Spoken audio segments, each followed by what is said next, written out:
चौथा प्रश्न आपके दे रखा है कि नीचे दिए गए कथन सत्य है या असत्य, कारण के साथ अपने उत्तर दीजिए। आपके पहला प्रश्न दे रखा है कि प्रत्येक प्राकृत संख्या एक पूर्ण संख्या होती है।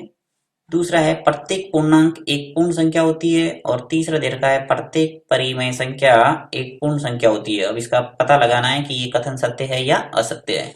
तो सबसे पहला प्रश्न करते हैं अपन, देखते हैं। ये देखिए पहला प्रश्न दे रखा है कि प्रत्येक प्राकृत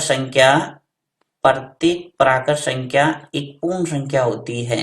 ये कथन बिल्कुल ही सत्य है, क्योंकि प्राकृत संख्या कहां से शुरू होती है? एक से अनंत तक की संख्या को क्या कहा जाता है? प्राकृत संख्या। अब पूर्ण संख्या किसे कहते हैं? शून्य से अनंत तक की संख्या को पूर्ण संख्या कहा जाता है। तो यहाँ पे स्पष्ट रूप से आपको पता चल जाएगा कि प्रत्येक प्राकृत संख्या है वो एक पूर्ण संख्या होती है। तो देखिए थोड़ा समझते हैं इसको, फिर लिखते हैं कैसे प्रश्न का उत्तर देना है। जो प्राकृत संख्या होती है, ये प्राकृत संख्या ये शुरू होती है कहां से? एक से। एक, दो, तीन, चार, पांच, ऐसे करते करते अनंत तक जाएगी ये। एक से शुरू होके अनंत तक ये होगी प्राकृत। और पूर्ण संख्या है वो कहां से स्टार्ट होती है? शून्य से, यानी जीरो, फिर एक, फिर दो, फिर तीन, फिर चार, डैश डैश डैश और अनंत तक।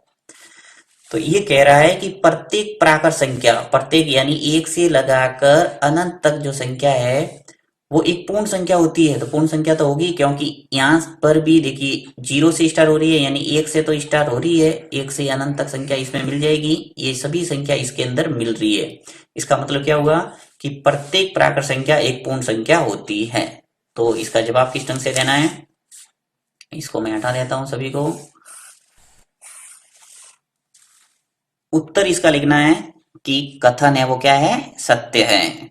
तो पहले प्रश्न का उत्तर आपको लिखना है सत्य है। क्योंकि अब इसने पूछा है कि कारण के साथ अपने उत्तर भी दीजिए, तो कारण भी देना है। तो क्योंकि पूर्ण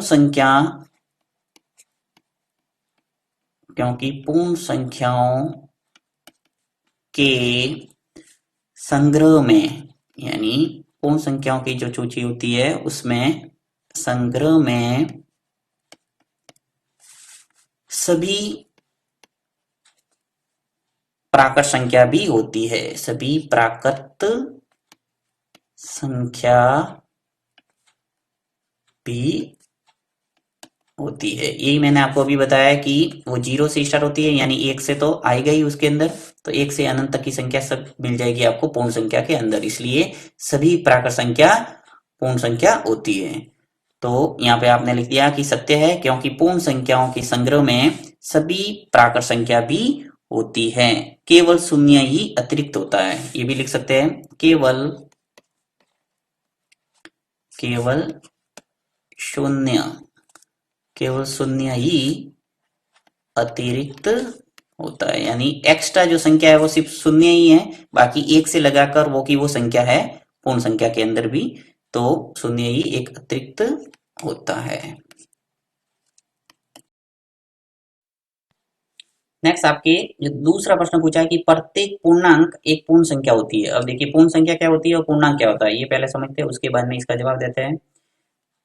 पहले तो बता देता हूँ आपको पूर्ण संख्या। तो अभी मैंने आपको पूर्ण संख्या बताई थी, कहाँ से स्टार्ट होती है पूर्ण संख्या?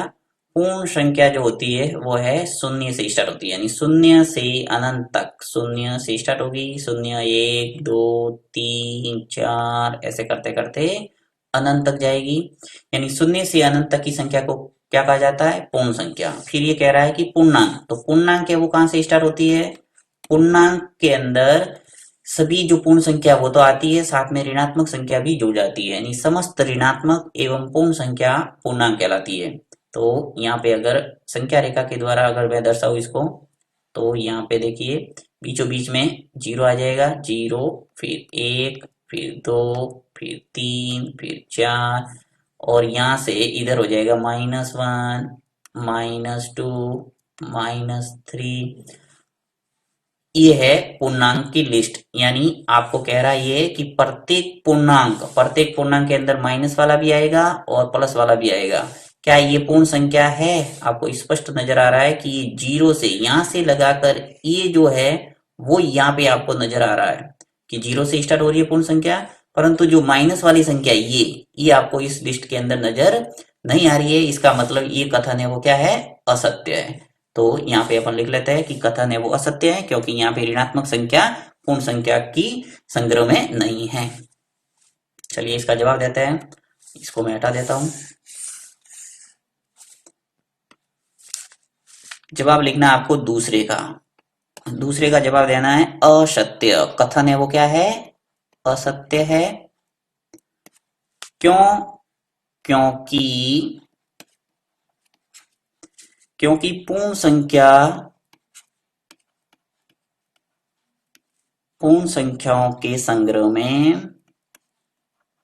पूर्ण संख्याओं के संग्रह में 0, 1, 2, 3 डैश डैश डैश आदि संख्याएं ही होती है,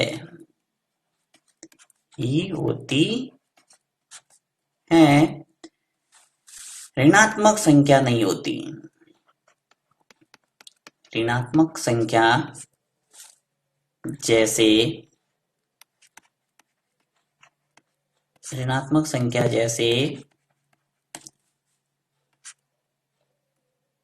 -3, -2, -1 ऐसे अनंत तक की जो भी ऋणात्मक संख्या है आदि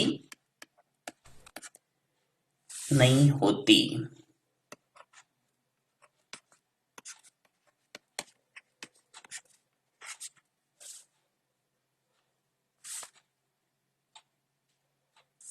नेक्स्ट तीसरा प्रश्न करते हैं। तीसरा दे रखा है कि प्रत्येक परिमेय संख्या एक पूर्ण संख्या होती है। अब इसका जवाब भी क्या होगा, असत्य है कथन, क्योंकि प्रत्येक जो परिमेय संख्या है वो पूर्ण संख्या हो ही नहीं सकती, क्योंकि परिमेय संख्या जैसे 1/2, 3/4, 5/7 इस टाइप की संख्या पूर्ण संख्या में आपको नजर नहीं आती, क्योंकि पूर्ण संख्या एक पूर्ण होती है, जैसे 1, 2, 3, 4, 5 ऐसे। तो आपको यहाँ लिखना है कथन है वो असत्य है। तो चलिए इसका जवाब दे देते हैं। तीसरा है वो कथन क्या है, असत्य, क्योंकि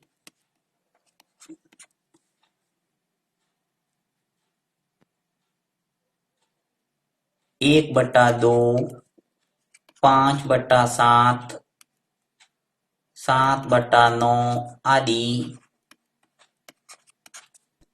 परिमेय संख्या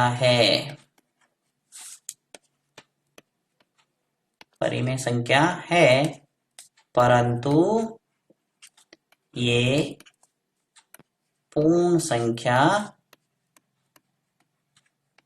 नहीं।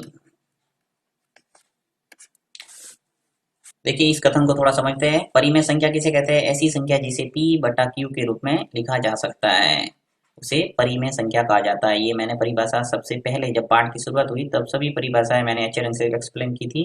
प्राकृत संख्या, पूर्ण संख्या, पूर्णांक, परिमेय संख्या, अपरिमेय संख्या, राइट। तो यहाँ पे P/Q का रूप अगर नजर आता है तो वो क्या होगी, परिमेय संख्या। तो यहाँ पे देखिए मैंने 1/2, 5/7 और 7/9 इस टाइप की संख्या आपको उदाहरण देके बताया, तो ये क्या है, परिमेय संख्या है। और परिमेय संख्या क्या, ये पूर्ण संख्या की लिस्ट, जो पूर्ण संख्या कहाँ से शुरू होती है, 0 से। तो 0, फिर 1, फिर 2, फिर 3, फिर 4, 5, 6 ऐसे डैश डैश करके अनंत तक चलते हैं, ये है पूर्ण संख्या। तो क्या आपको इस लिस्ट के अंदर ऐसी संख्या 1/2, 5/7, 7/9 नजर आती है, कहीं नहीं आती। इसका मतलब कथन है वो क्या है, असत्य है।